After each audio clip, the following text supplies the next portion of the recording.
In this episode of What Matters, I sit down with Dan Evans. Dan is the Chief Media Officer with the Party of Reason and Progress. The Party of Reason and Progress, also known as PORP, is a political party and a political action committee that supports science and reason in politics. So we talk about that organization and their positions on a variety of issues. We discuss healthcare, minimum wage, vaccines, climate change, and a variety of other topics as well.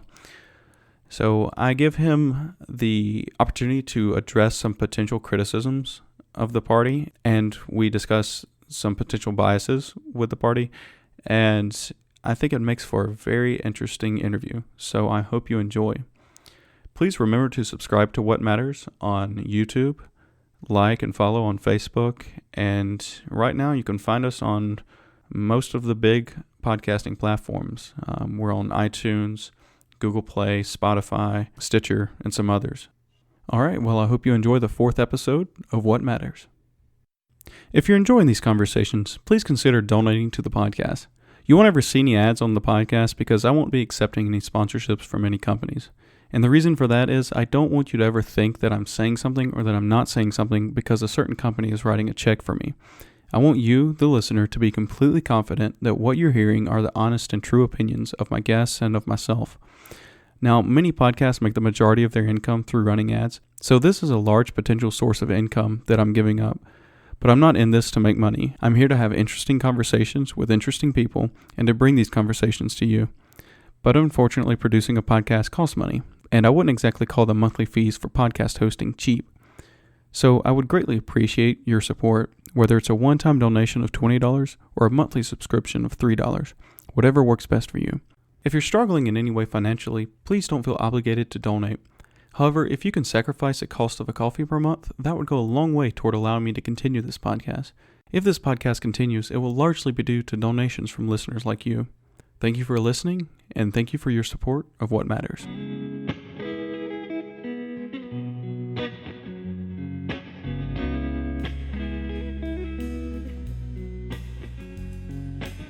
Dan, welcome to the podcast. Hi, Stephen. Thanks for having me. Yeah, it's great to have you on here. So you're with the Party of Reason and Progress. Why don't you tell me a little bit about what PORP is and what your role with that organization is? Of course. So the Party of Reason and Progress is an advocacy organization that is trying to promote science and evidence and reason and logic in public policy making and kind of trying to rebut against the ideology that has started to dominate American political discourse. And within PORP, I am the Chief Media Officer and Head of Outreach, which means I'm responsible for social media, written content, public relations, other kind of outreach. I also interface with some political candidates that we work with as well. Okay, so you're the one writing the tweets. I see you guys all over Twitter. Yeah, so we actually have a team of people on social media. So generally I run most of the Twitter, but we have several other people who are involved as well, including our president and our founder, and then several other members of the group. And then we have a second channel as well that was recently started that's very dedicated to science. And that's all run by volunteers under my jurisdiction. But we have a large group of people who are working on Twitter and Facebook to get content out there that our followers might want to see. Yeah, you guys have a pretty effective campaign going on there because, a lot of times when the president tweets something, the first a tweet you'll see under that is is the official PORP account responding to this. That was pretty cool. Yeah, well, I think President Trump would agree with that because he blocked us a couple of a while. Oh man. Because that was one of the big things was, obviously we're not affiliated with any political party, but President Trump has been putting forward a lot of unreasonable political stances. And so we would, criticize, we wouldn't do any kind of ad hominem attacks or anything like that. But we would say, this is not unreasonable. And here's why. And it got a lot of following. And so he blocked us. So we have to hear what he says from other accounts. Well, and aren't there some lawsuits going on with that right now? Yes, there are. So there was obviously the pretty prominent lawsuit that got resolved was more than a month ago, I think, but we're still blocked by President Trump. But we're currently working with the lawyer who kind of spearheaded that case to try and get ourselves unblocked. But even if that doesn't succeed, which we hope it does, we're still trying to get our voice out there and call out unreasonable politics and promote more reasonable or evidence-based stances when we can. So even if President Trump doesn't unblock us, we're still going to be very active on social media. Awesome. Well, tell me how it all started. Okay, so the Party of Reason and Progress was launched initially in 2010, but it kind of laid low for a while, and it got relaunched in earnest on November 9th, 2016, for no apparent reason. And it's because obviously that was the morning after the election, Right. and the response, the pitch that was given to kind of recruit followers in a very widespread way was to say this whole past campaign season has been filled with ideology and sensationalism and don't vote for the other guy and all these other things that are dividing our country and pushing forward these false stories, these false ideas that are not grounded in science or reason or data. And so what we were trying to do was say, let's cast that aside. Let's kind of clean the slate of American politics and start reforging policies that are based on what clear-cut evidence shows, what science promotes, and kind of rally around those ideas, regardless of political affiliation, to say that let's focus on where the science and the evidence and the data are. And so since then we've ballooned to, I think we're just close to 47,000 or 48,000 followers on Facebook, more than 26,000 on Twitter, and so. But we're working more than that. We've started reaching out to campaigns, as I mentioned earlier, and other organizations with similar values. So we're just trying to spread the good word, if you will, of science-based and evidence-based policymaking.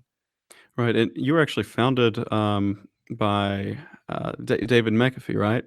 Yes, yes, David McAfee. He's a prominent secular humanist. He has his own brand that's been really working. But PORP has been a really valuable project for him because it's something that he cared really deeply about, was the concern of casting aside science and critical thinking in policymaking. And so this was founded out of it's his brainchild, but it's really ballooned to the point where David certainly has a lot of input, but our volunteers and our other staff members are really driving this forward. And so David's kind of providing a great guiding hand and a lot of mentorship in how to, not just remain viral or get the word out there, but in overarching messages. But it's really become more than just, David on Twitter. We've really grown as an organization. Okay. I think a lot of people might be worried whenever they see that, an atheist activist founded the organization, that you're pushing some type of atheist agenda. How is PORP different than that? Yeah, that's a very fair concern. I think but this, the concern of the individual biases coming through, but the whole point of our organization is to try and push as many of those biases aside. So we don't really have we're not an atheist organization. We welcome anybody who from any religious faith. We welcome from anybody anyone of different political leanings as well. So we're not establishing ourselves as a particularly aligned group. The whole kind of concept of what we were founded on was to distance ourselves from the rhetoric, to distance ourselves from the anger and the sensationalism that comes with strong stances on things like Christian conservatism or atheism or these other sources of bias, and say what evidence is there to support ourselves. So I do see the concerns like, oh, there's an atheist who's in charge, but we're not trying to push an atheist agenda. We're trying to push ideas that are focused on data and logic. So there's an important difference between the two, which is not a religious bias or non-religious bias. It's what does the evidence in front of us show. Right.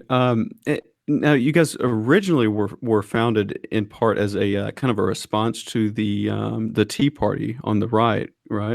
Yeah, so that was kind of the initial starting point of it all, was starting to see that there was this camp forming, this idea, this kind of populist, we don't want these particular people running our country, and the beginnings of this really serious partisan divide coming through. So that was kind of where it originated, and we really started in earnest. We restarted and kickstarted after the end of the 2016 election cycle, because that was when all these ideas of fake news and corruption and collusion and all these concerns that people were having, and these camps were really starting to solidify, and we only knew it was going to get worse. So we had to put ourselves back out there and say, here we are, this is our message, let's make American politics more sensible and logic driven. So was the attempt to be something like a Tea Party of the left or of the Democrats? Absolutely not. So we are not politically affiliated with any organization. We do tend to work with more Democrats than Republicans because there are more Democrats who focus on science or reason, or you think about issues like climate change, for example, or environmental protection or evolution or other cases like that. It tends to be we tend to work more with Democrats than Republicans. But we are not, and I cannot stress this enough. We are not politically affiliated with the Democrats or the Republicans. We are affiliated with science. We are affiliated with what evidence shows, and that's what we're trying to push forward, is that regardless of political leaning, you can do your best to find or base your arguments in data. And so, it's not a reactionary saying, oh, well, the right has theirs, so we have to be one for the left.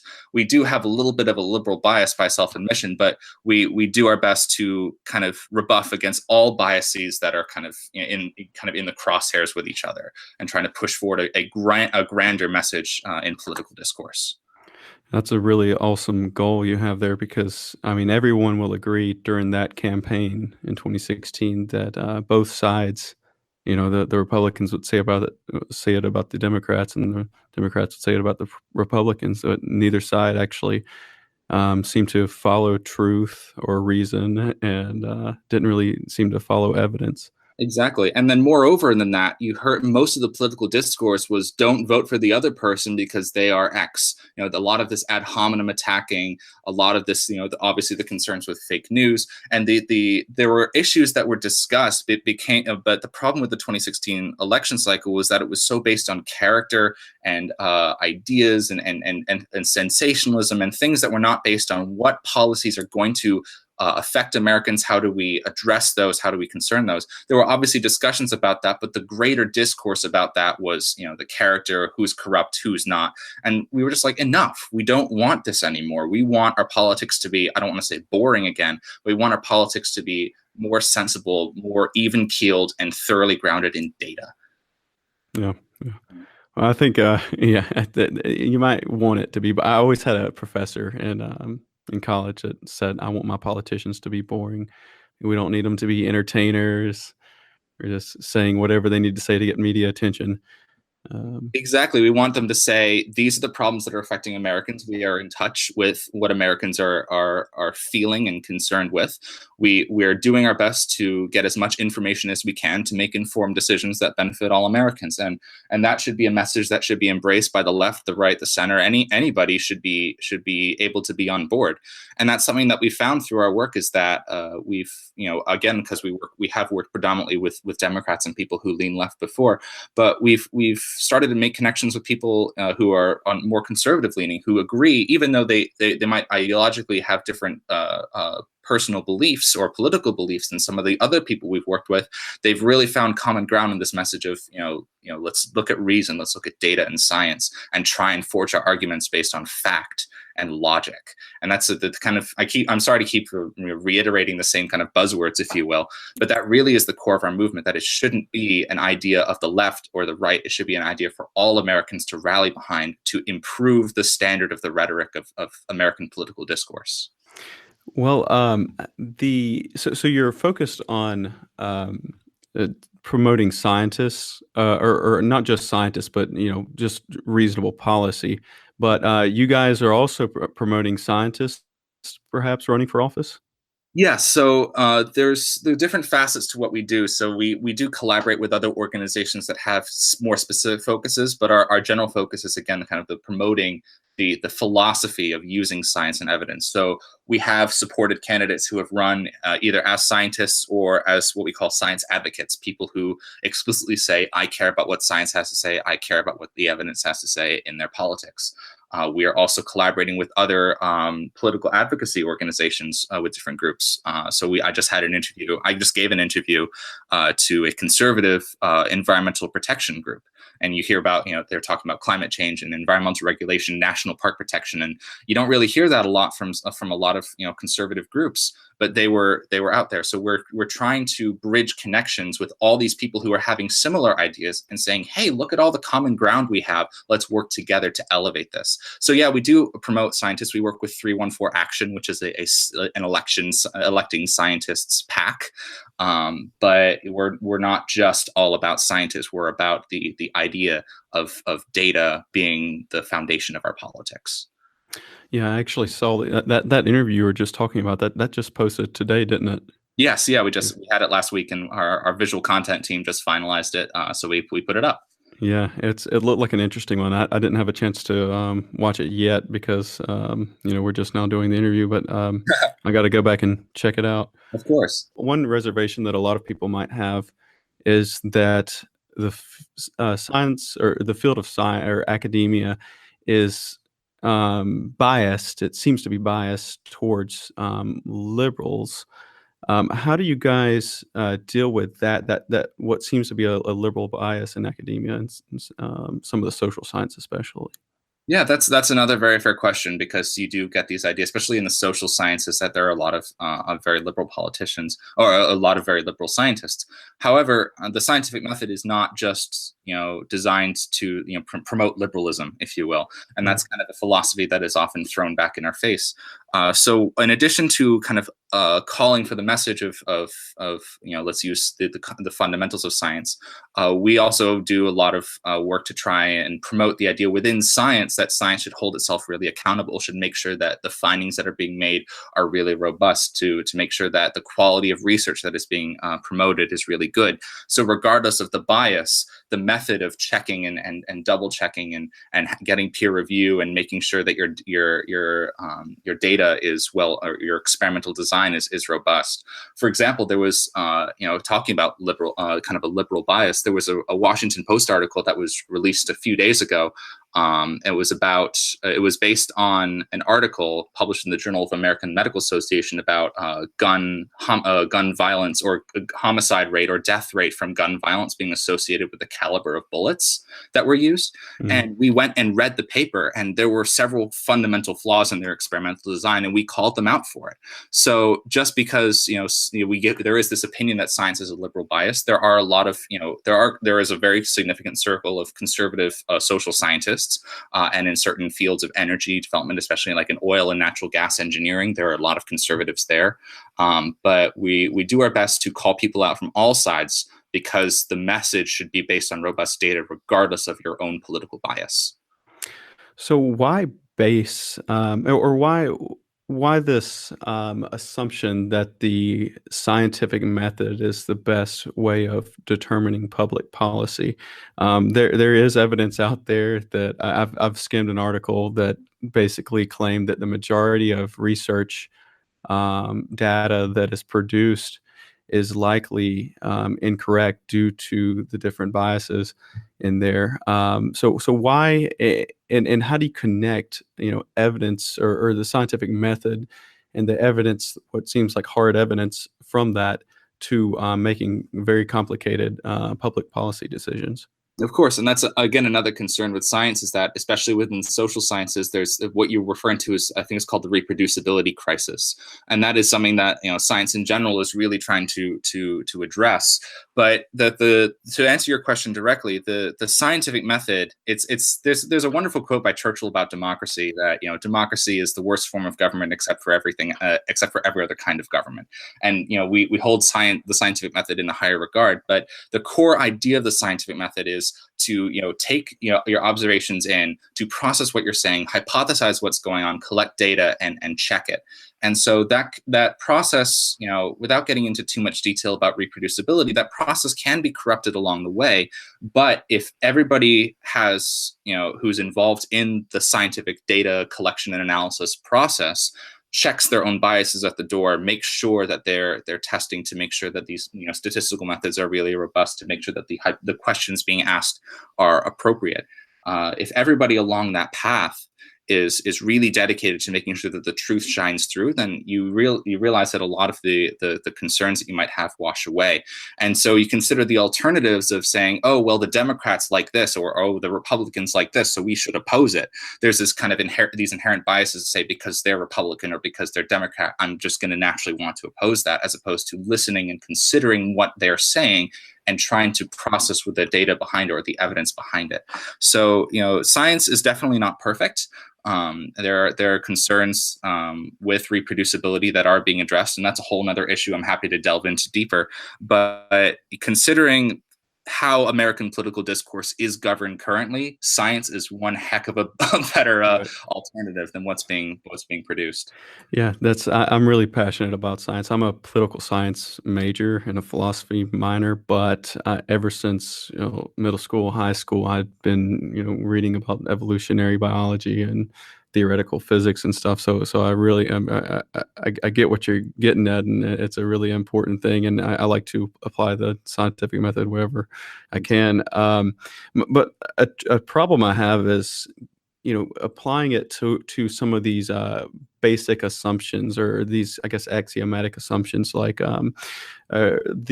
your platform focuses on a few different things like human rights, secularism, evidence-based policy, and dialogue across the aisle.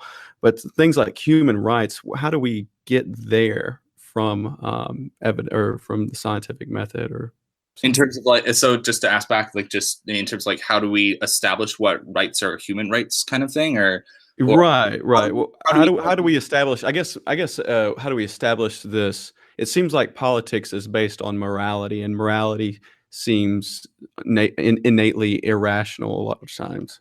hmm Yeah, so the kind of the correct question between morality versus science and what those show, there is a lot of interplay, but it kind of also crosses the line of you have some personal beliefs, specifically, especially when you consider the elements of religion or cultural biases. Some things are not wholly grounded in science, but there are lots of human right bases, or based in secular humanism, or these ideas that are based in core concepts of evolutionary biology. For example, the idea of reaching across the aisle, or trying to support your fellow human beings or everything. From a moral perspective, there is evolutionary biology to support that collaboration and working together leads to greater survival at the very basal level.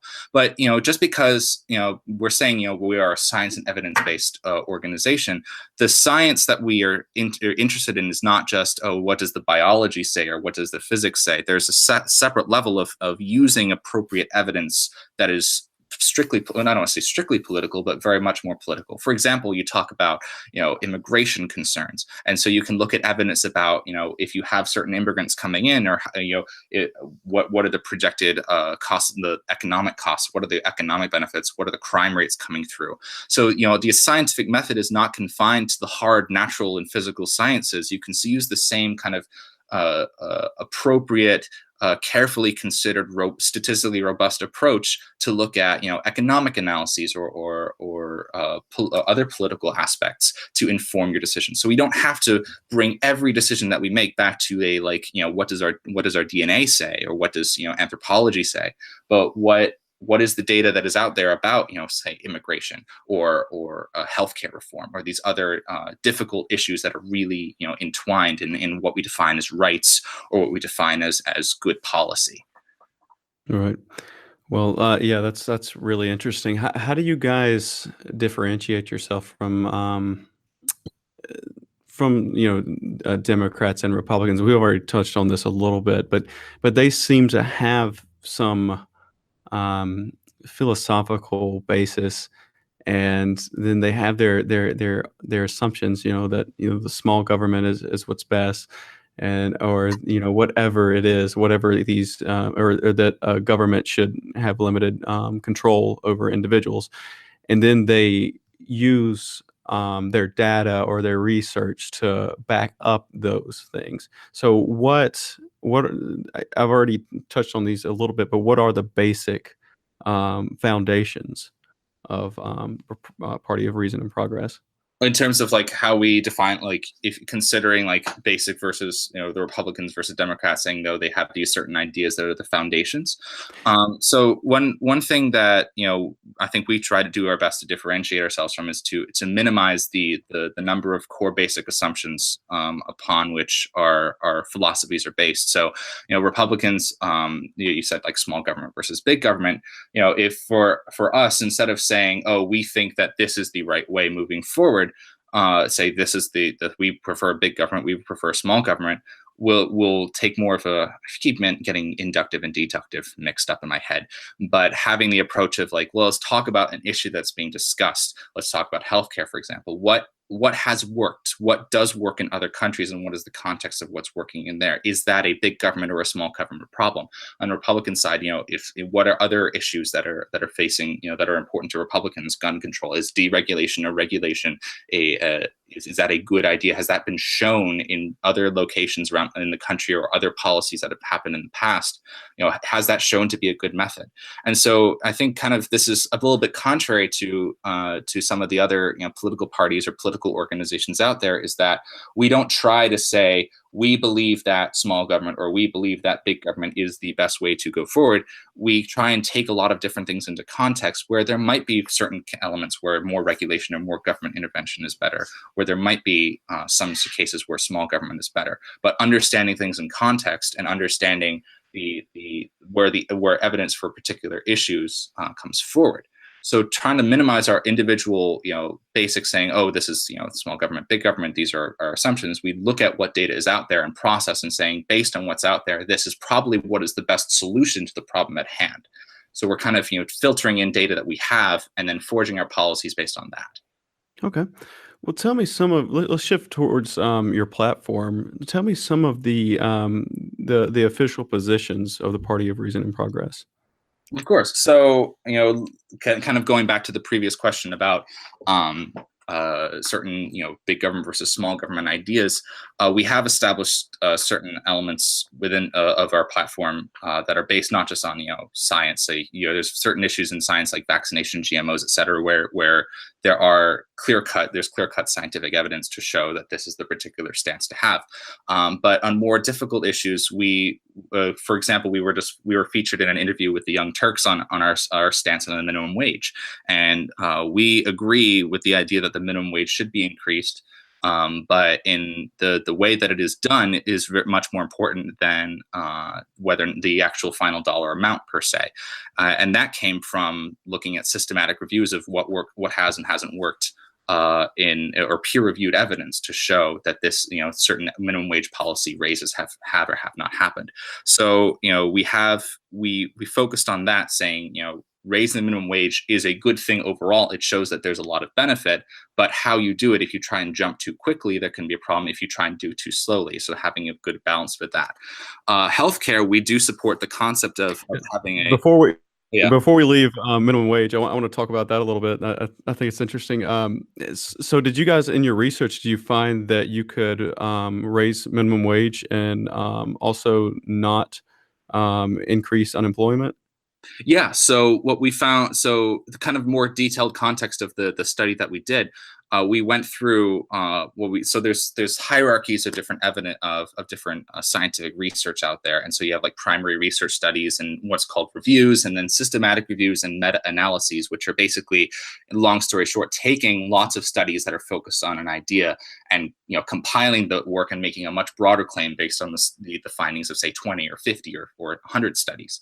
And so we looked through systematic reviews and meta-analyses, which are the most kind of robust methods of reviewing lots of data and making robust conclusions. And what we found is that in certain cases, if you can absolutely increase the minimum wage by a certain rate, and not have any detriment to low income workers. There might be some loss of income for really high income workers as a result, or high income like employers as a result. The overall profit margins might not be as high, but the benefit for the low income workers far outweighs any potential detriment. Now, if you, in other cases where you analyze the minimum wage where the jump has been too high, say going from like $7 to 13, or like a very significant jump in terms of percentage, then market forces will kind of push back on that. And so there's ways to systematically increment the minimum wage in a way that minimizes the risk of those kind of market forces pushing back,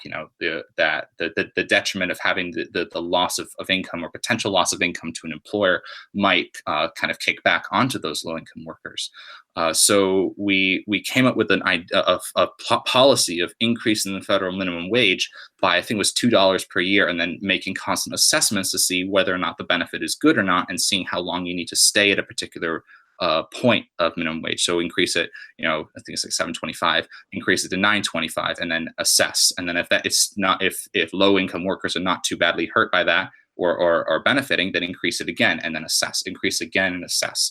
And so we took these data and found that there is this great sweet spot where people are not really, the low income workers benefit, and the market forces that might push it back against that are minimized or not present.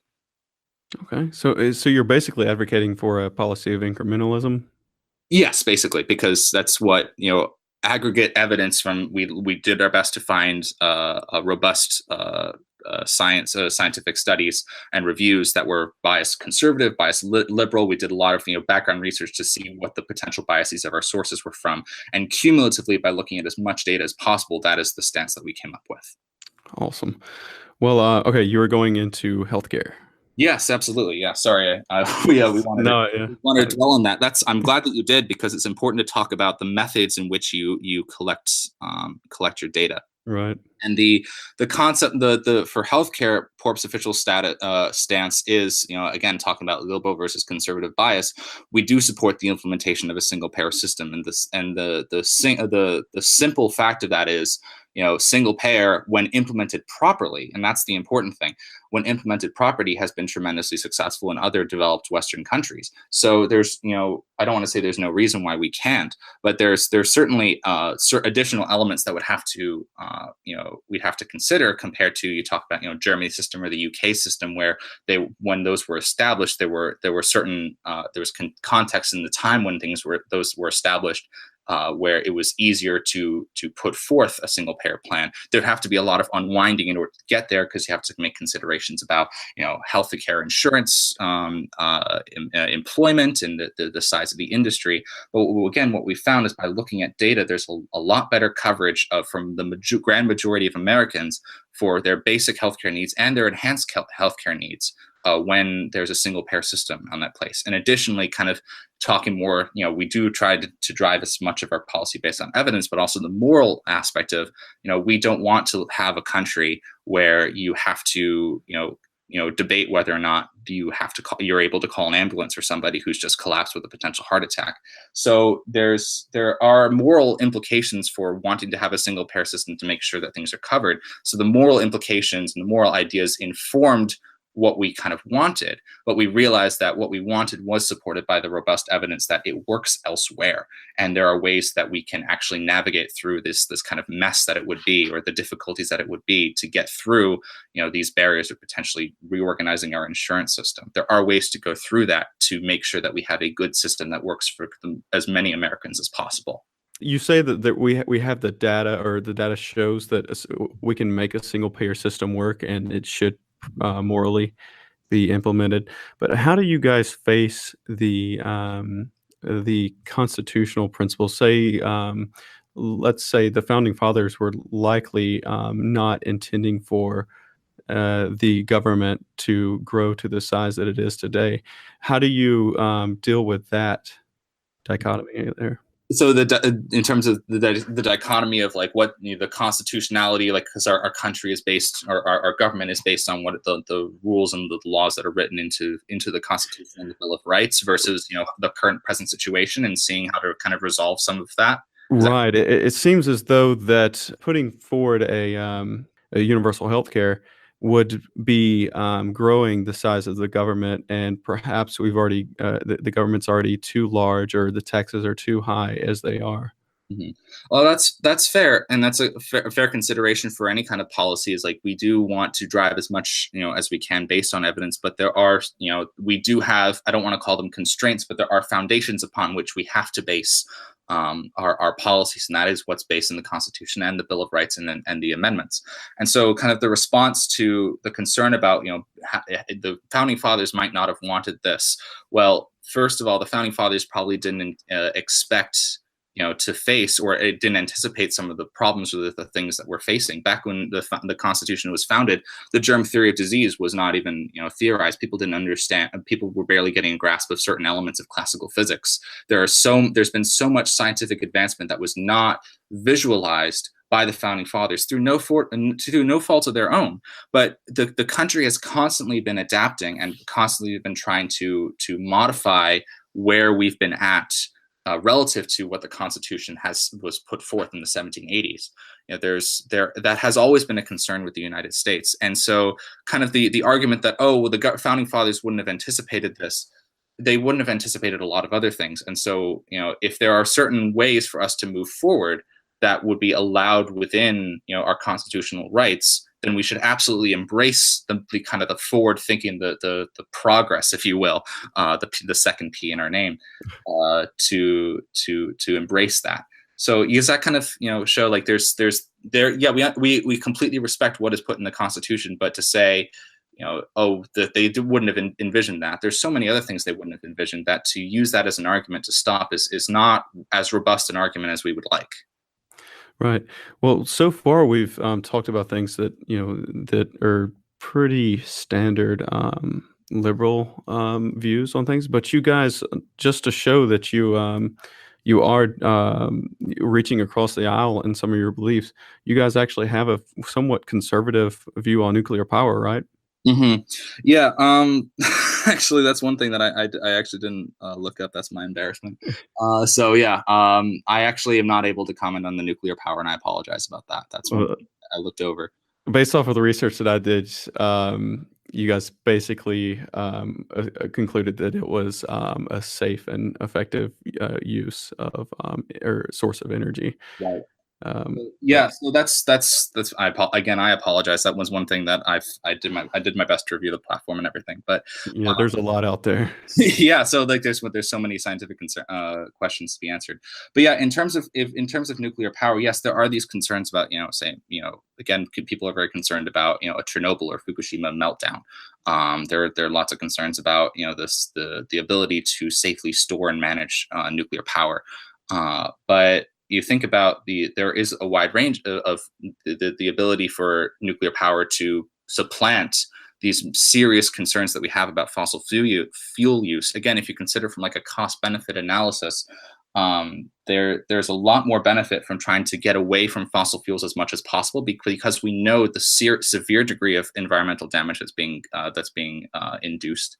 We know that fossil fuels are directly causally increasing global warming and causally changing and damaging our climate.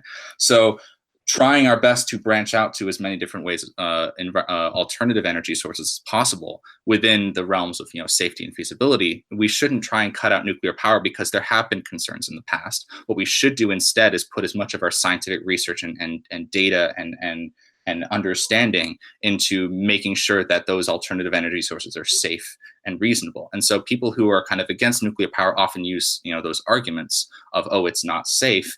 But consider there's the risk of an event compared to the 150 years of fossil fuel use that has already damaged the environment and is already proven to be very unsafe overall. So there's kind of that dichotomy. Yeah, and speaking of that, you guys, do you believe that climate change is something that's happening and that it is caused by humans? Absolutely. There's so much data to support that. There's all kinds of reasons to believe that. And there's actually one major point of contention that we have, is that so many people, we try our best to be unbiased, and we try our best to be balanced and understanding and respectful of people's political biases. But there's such a large block on the conservative side that does say, oh, climate change is, just a theory. Climate change is not really happening. The jury is still out. And that's one of the phrases that is used so often. But it's not. There's just overwhelming scientific consensus that climate change is happening. There's overwhelming scientific consensus that we are assisting, or I don't want to say assisting, but aggravating or exacerbating that concern. And the door should be closed on that. There should be, it should be fully acknowledged. And so for people to come back and say, oh, it's the jury is still out, well, you can kind of say the same thing. Well, the jury is still out on evolution because it's Right. theory. Like the everything in science is a theory, but if we're 99.9% confident, or in the case we can call it 97% confident, we're going to go on that assumption, because all of science and all of data collection and evidence is probabilistic. Everything that we do in statistics is probabilistic.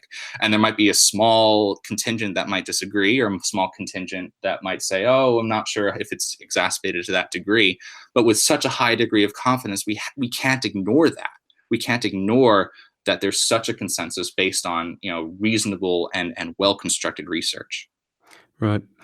And let's go to an interesting one. This is obviously a very divisive issue, but abortion. What do you guys think on that?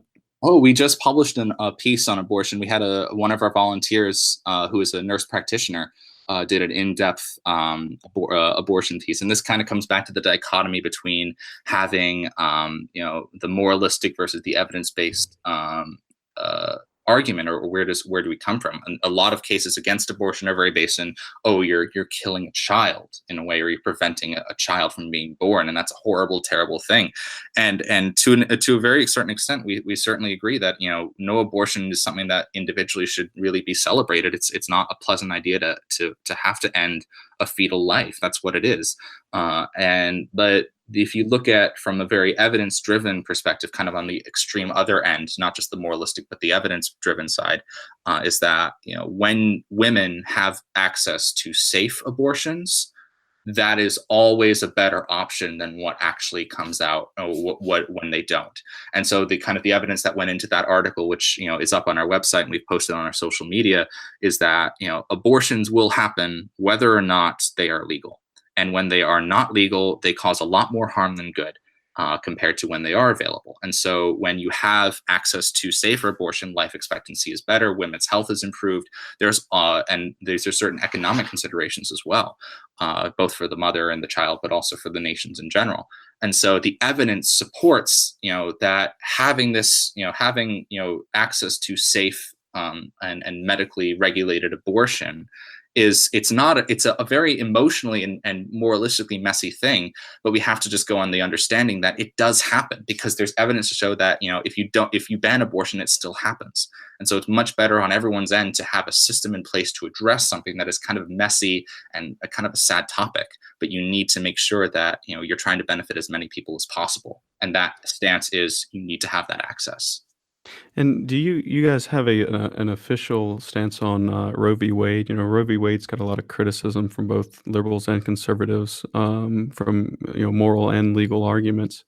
Do y'all think that should be overturned? That it should be handled by the legislature, Handled by like state legislatures instead, or state or Congress itself? Mm-hmm. I don't think we really have any concerns with the elements of Roe v. Wade individually. That's not something that really we have founded as a major stance on. Like we disagree with these particular points of Roe v. Wade, right. But we're more concerned broadly with the consideration of abortion and the implications of if Roe v. Wade is repealed, which is that was the basis of looking into this and publishing this article. Is that with Brett Kavanaugh, very likely, in my opinion, who's going to be appointed to the Supreme Court, there is this concern about whether or not Roe v. Wade is going to be overturned. But the result of overturning Roe v. Wade is that there is going to be a lot of systematic banning of abortion, or a lot of systematic heavy regulation against it, and that's going to be to the detriment of American women and to the American economy as well. So you can nitpick individual components of Roe v. Wade and say, oh, it should be handled by this or handled by that, but take a more pragmatic approach and say that when you get rid of this legislation, when you get rid of this Supreme Court decision, there are going to be consequences that will be to the detriment of lots of Americans. And so that kind of the pragmatism element is something else that we try and promote as much as possible.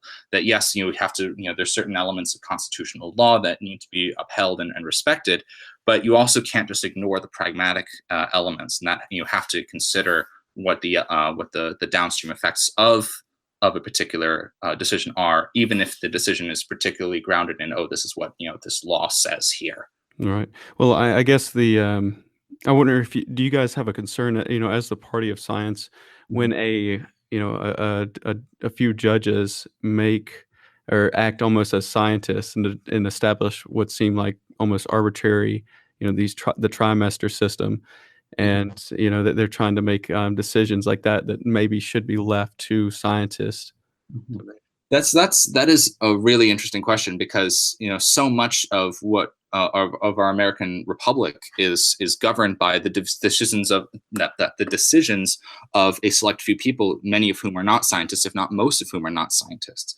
And so it is a concern. But kind of the response would be, again, going back to this idea of the dichotomy between the pragmatism or the evidence driven ideology versus constitutional law.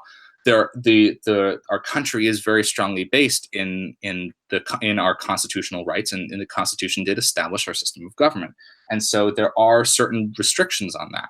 Given those restrictions, there are ways for scientists to get involved to make sure that the decisions that those parties or those powers that be make are so strongly driven by evidence. So, for example, you talk about a Supreme Court case, or any court case, for example, what is the foundation of it? It's good evidence. So if you do your best to build a society in which the people making the decision have a good science background, or the people who are making arguments in court have a good science or evidence-driven background, who respect the process of going by what the evidence shows, then you can marry that with the constitutional rights and responsibilities that are set down for our country. And so, yes, it is a concern that one or two Supreme Court judges could affect decisions that could affect the United States for generations. But our responsibility as a country and as a party is to make sure that everybody or everything that leads up to that decision is as evidence driven as possible, and then the Constitution takes over. Right. Well, as more evidence that you guys also might reach across the aisle, and you're guided by reason rather than just ideology. GMOs, you guys are also I guess pro GMO is how you'd call it, and you're not anti-vaxxers, which those seem to be. I think anti-vaxxers might be kind of divided on liberal and conservative. Do you have the data on that?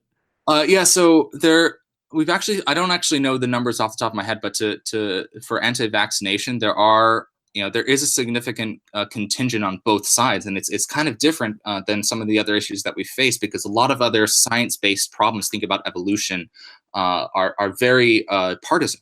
There are not very many liberals out there who are saying, "Oh, I believe in intelligent design," because the ideas that lead up to the belief in intelligent design, or the belief in creationism, as I prefer to call it, because whatever. I won't put a lot of my personal thoughts into this, but that's very divided. But the anti-vaxxer, as you said, it's focused, it's divided, I should say, across political lines. And this kind of leads back to our original message, is that it's not just a lot of liberals try to say, oh, the conservatives have no idea what evidence is, or they're an anti-science. There are a substantial contingent of people who lean left who do have a lot of non-scientific or anti-scientific beliefs. And so as a country, and again, as our organization, our job is not to just join a camp and say we kind of prefer the liberals to the conservatives, or we kind of prefer the conservatives to the liberals.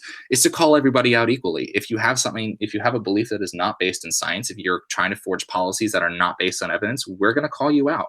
We're going to say, this is not correct. This is not what you should be doing. This is what the better policy is, because here is the more robust evidence to support it. And so, specifically about vaccination, my background is in microbiology. And so I have a particular bone to pick with anti-vaxxers, from a pragmatic and a scientific standpoint. And so it doesn't matter if you're a liberal or conservative. If you come to me and say vaccines cause autism, or I don't want to vaccinate my kids, we're going to have some issues.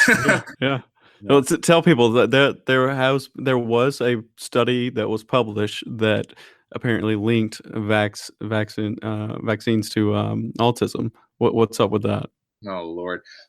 So no, that was not aimed at you in any way. It's aimed at the study. So Andrew Wakefield published a study back in the late '90s that he was looking at the MMR vaccine, the measles, mumps, rubella vaccine, and he published a paper. I think it was in the Lancet, which is one of the premier medical journals, that said that vaccines are linked to autism. And very quickly, it came out that he violated a lot of scientific ethics in his study. He was very biased in his recruiting. He was very biased in his data collection. There was all kinds of issues with it.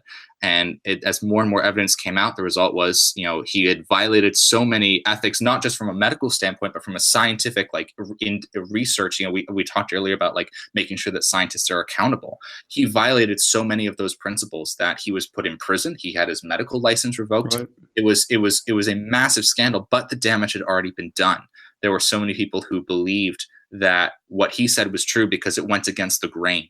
It went against the conventional wisdom that this mysterious juice that's injected into my baby, well, it has to cause some kind of problem because I don't understand what it actually does. And honestly, that's kind of a failure of scientists. It's a failure of science outreach to explain how vaccines work, why they're good, the alternatives of not having vaccination. There's so much data, not from, public health side, microbiologically, from immunology. There's all kinds of evidence to support them.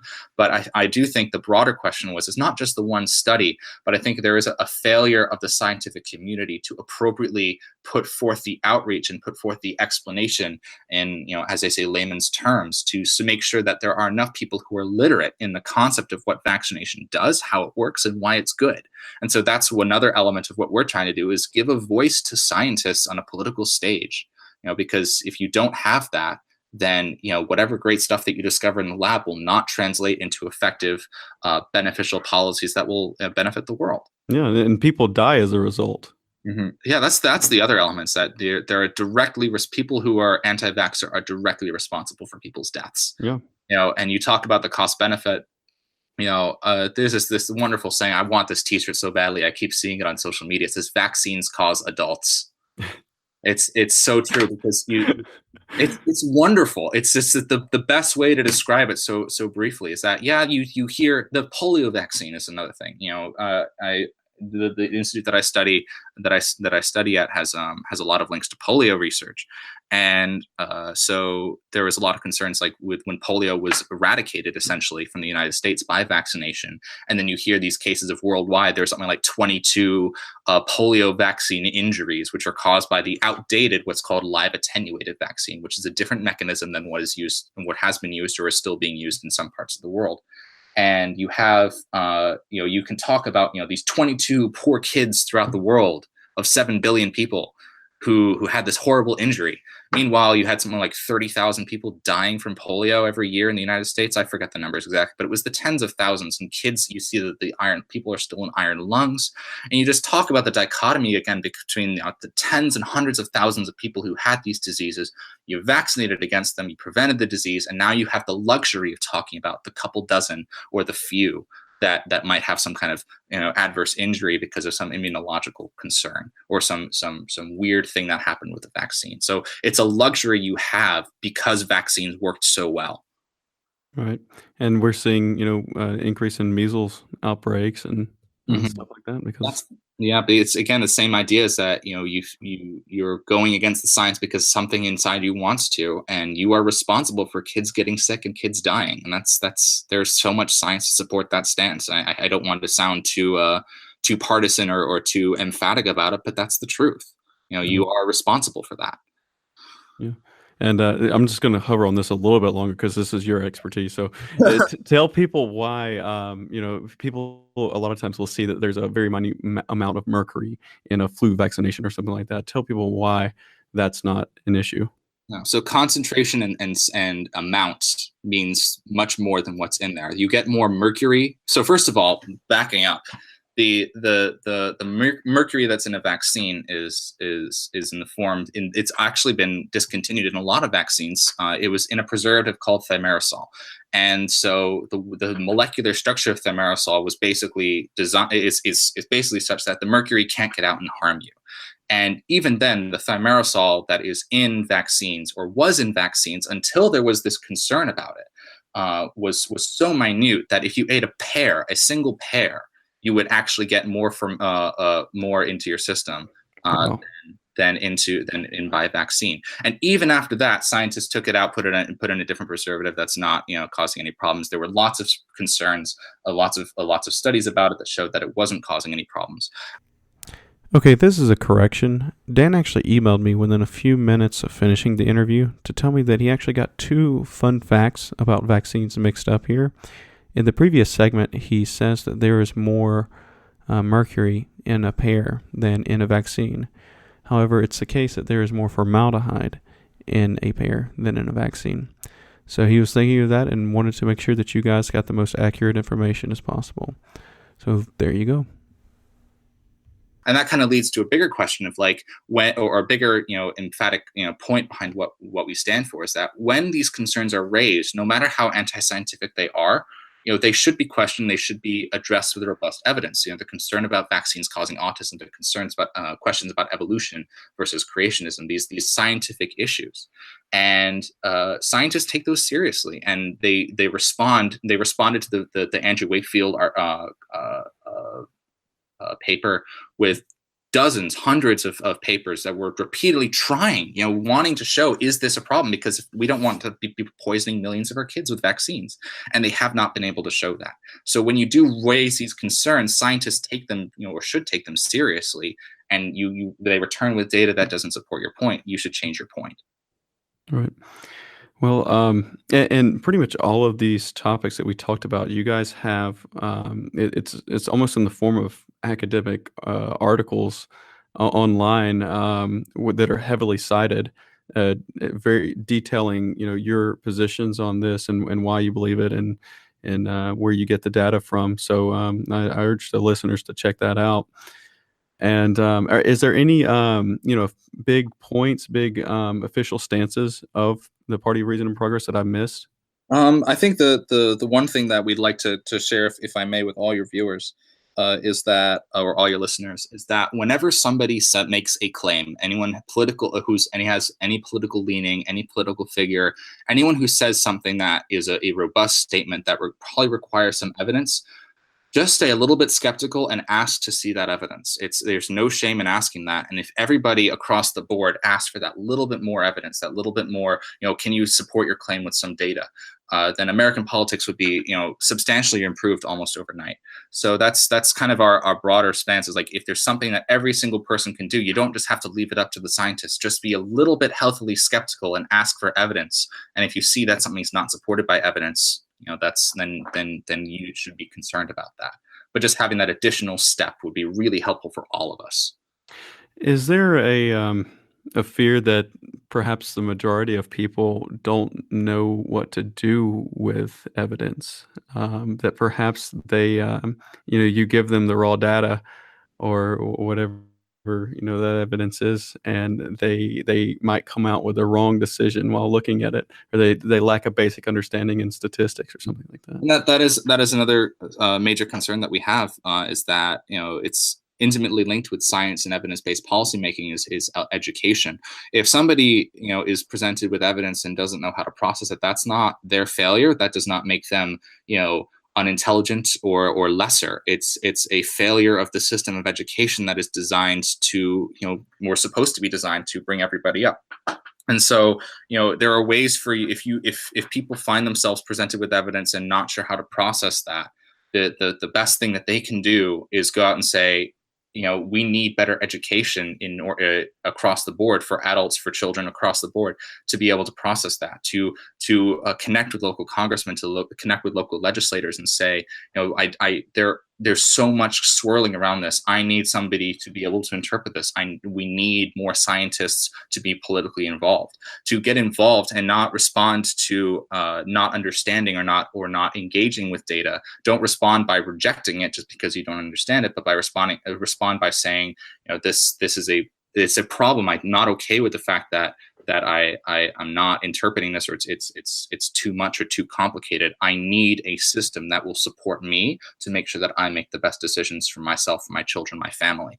So there's ways to respond as opposed to running away from it or rejecting it by turning around and putting it back in people's face and saying, we need this. We need improvements in our systems, in our education, and our legislation to improve evidence-based discourse. Yeah, speaking of that, are you guys working on any policy positions on education? Yeah, so that's one of the things that we have behind the scenes is we have a volunteer writing team that is doing a lot of these evidence-based. You mentioned these like almost manuscript articles where we're really looking into not just what the news says, but the evidence. And so education is currently on we're going through a lot of we're actually processing a lot of data to put something together. But kind of the teaser trailer is that the greater access of good quality public education, the greater access to to good payment for teachers, and the greater the access to affordable post-secondary education that we have, the better this country is going to be. And again, it sounds kind of like a liberal stance, and in many ways it is. But having not just 4-year education for if you want to go on to medical school or just have a 4-year degree in business or something, but having trade schools and community colleges and going back all the way to like elementary school, primary school teachers being well paid or having good systems there. So education is it's a very high priority for us because we know that the science is only as good as the education for that science can be. So, making sure that at every stage people have the access to good quality, unbiased, well-documented education is really, really valuable for not just us individually, but to our democracy. All right.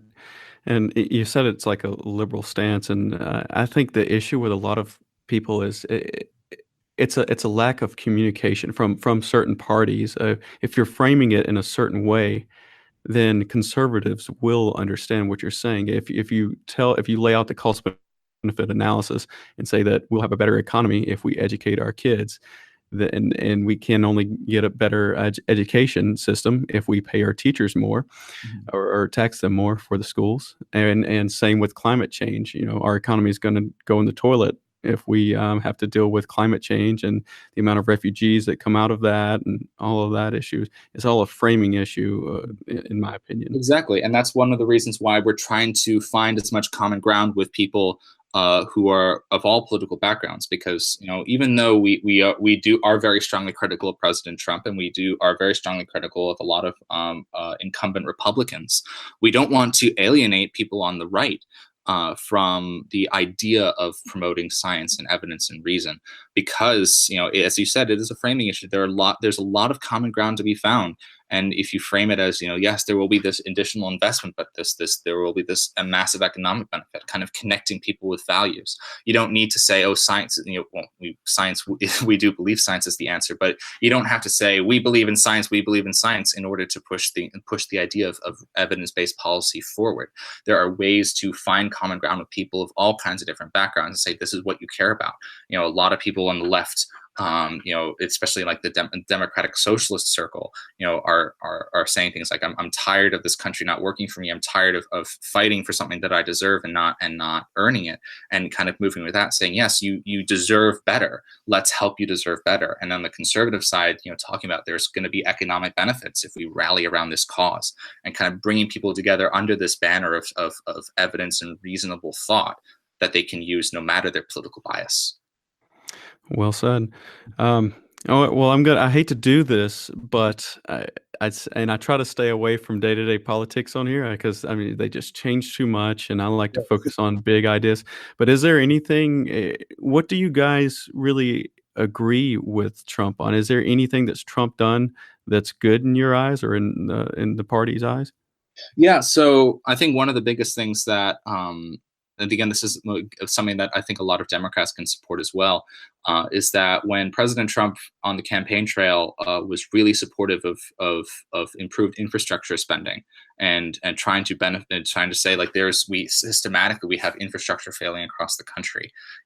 From a talk about the pragmatic evidence of that. Again, you talk about like the cost benefit analysis. You talk about the moral implications of people losing their homes that are so dilapidated because they haven't been able to get all these different arguments kind of fit into this.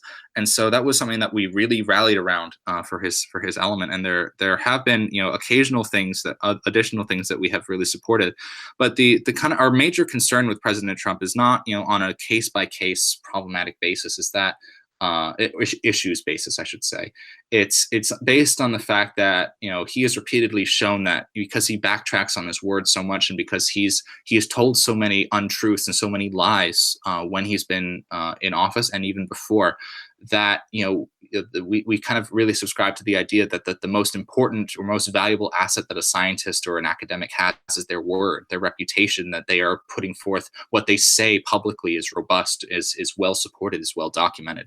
And it's clear that he doesn't share those same values, because he's flip-flopping on all kinds of issues based on kind of the public opinion of the day.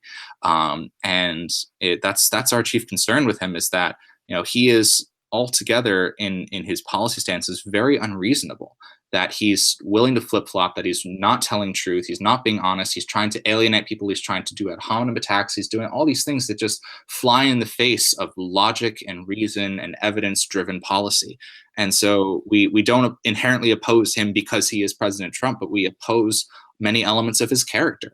And it's unfortunate we have to be there, but that's where we are. Right. And would you say, I mean, the Party of Reason and Progress, you've said this word many times, but it's a very pragmatic party. Mm-hmm. Would you say that Trump is a pragmatist as well? He flip-flops because he's trying to do whatever he's got to do to get the deals passed? See, that is a very standard argument that is put forth by a lot of Trump supporters. It's like he is just trying to, you talk about the art of the deal. And in some cases, I think it's worked. Personally, I don't think we have a official party stance, but my personal belief is that the whole the Kim Jong-un summit was canceled and restarted. I think that was from a place of let's try and get him to the table. Let's get some publicity around this. But, across the board, if it happens from time to time, in certain cases where if he did it once every couple of months or very rarely and it caused a big media stir, then you could talk about, he's just trying to strike a really good deal. But because he does it so systematically and in so many issues, and there are so many cases where he'll come forward and say something, and then you can almost see his advisors huddling around him saying, Mr. President, you can't say that. That's not correct. That if the systematic degree to which he does flip-flop indicates that he's not doing things to try and get deals done. He's doing things based on popular opinion. And we can't, as with all things in science, we can't 100% definitively, undeniably prove that. But that's just our sense from the continued character flaws that he has shown throughout the past several years. Right. And so you don't think that things should be done based on popular opinion, or always made on that? So there's an important distinction that I think is, I want to make this explicitly clear, is that we are we are a democracy, we are a republic, and the popular opinion is what governs or what governs our government. It's how we decide on our who is elected and who's not. It's how we decide on certain measures that are passed. We wholeheartedly believe in that, and so it's not that popular opinion is bad. We're not not trying to show ourselves as an authoritarian group that says, you have to do what the scientists tell you.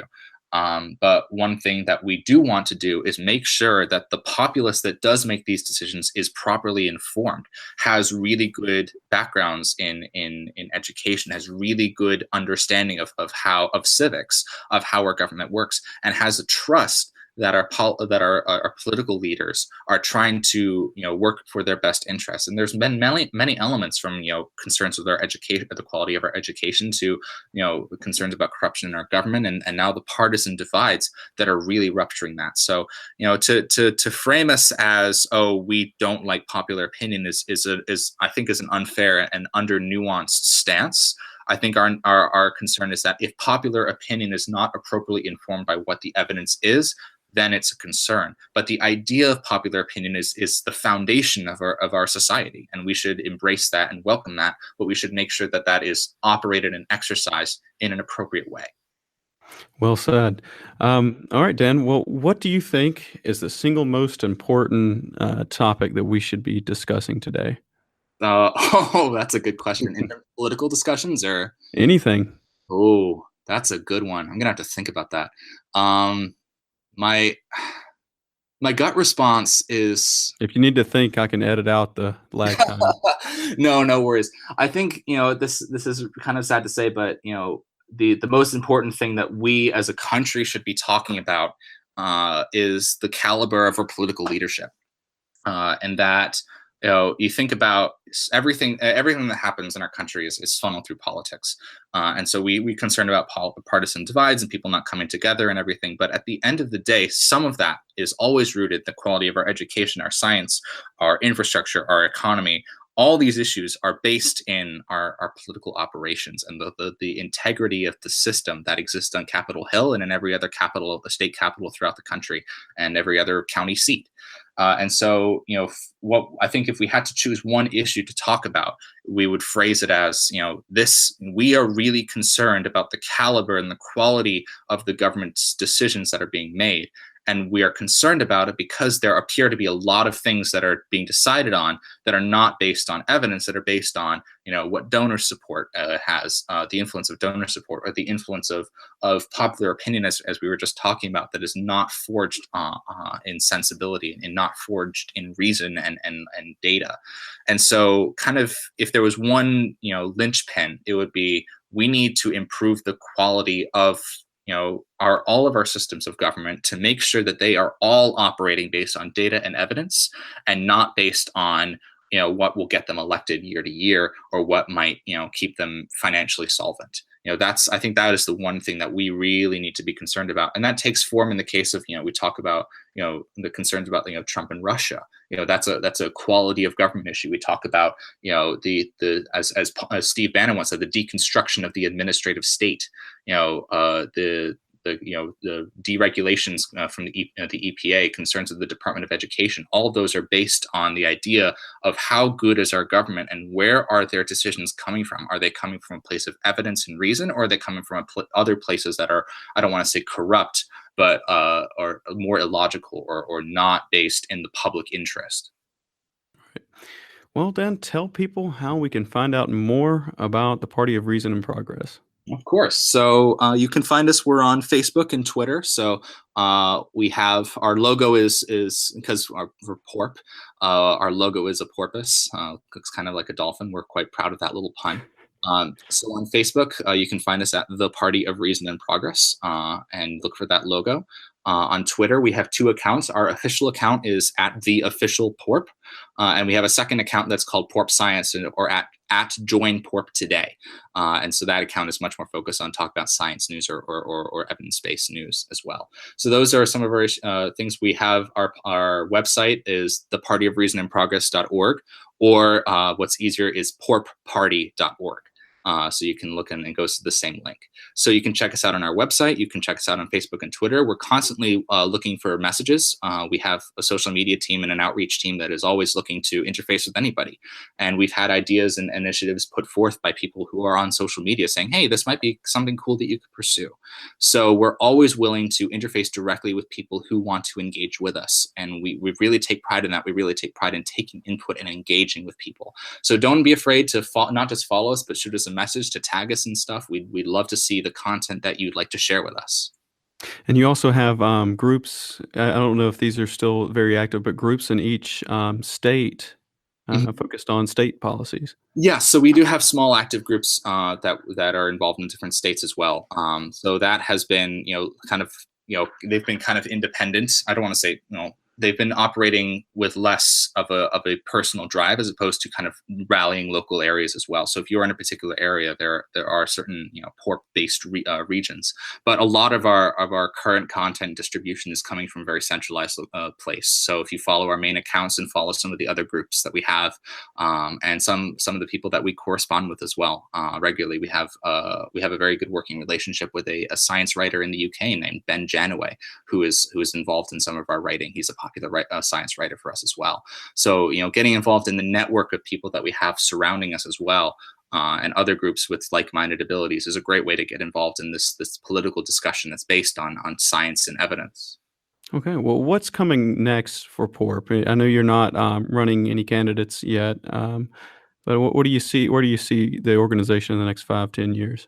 Oh, that's a good question. Well, the immediate answer is we are working with candidates for the 2018 midterms. So we're working with and endorsing different candidates that have, again, as I said earlier in the interview, a very science or evidence-based driven political stance. So we're working to help them get elected so that they can bring this discourse more into the fore in Congress.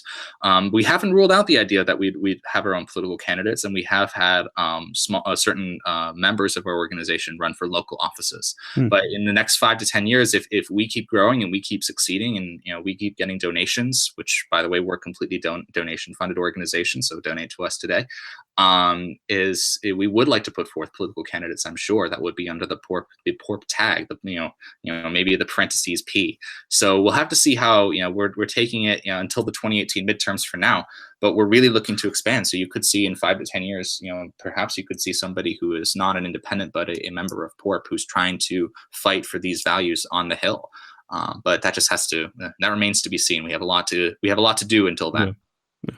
Well, I've got to say, I've followed you guys since the day after the 2016 election, and it's so refreshing to see an organization put their ideas out there and cite them, and just have them based in what seems to be sound reason and logic. And so, yeah, I really respect your mission. Yeah, thank you very much. It's really great to see. There's been a lot of support, and from a lot of different people. People not come up to us, but who have emailed us or contacted us directly, saying, "Hey, we love what you guys do." Even people who are not involved or don't agree with some of our policy stances, they're coming from a place of respect, and we try to have these respectful discussions and constructive debates with people who might not agree with our stances from a base of evidence. So it's really great to hear that you support us, and it's really great to see that our ideas are catching on. We'll see how that goes into the future, but hopefully it'll be really productive. All right, and be sure to follow them on Facebook and Twitter, and check out their websites. All right, Dan, well, thank you so much for the interview. No, thank you, Stephen. I really appreciate being on your show. I enjoyed it. You have a good one. Thank you. You too, sir.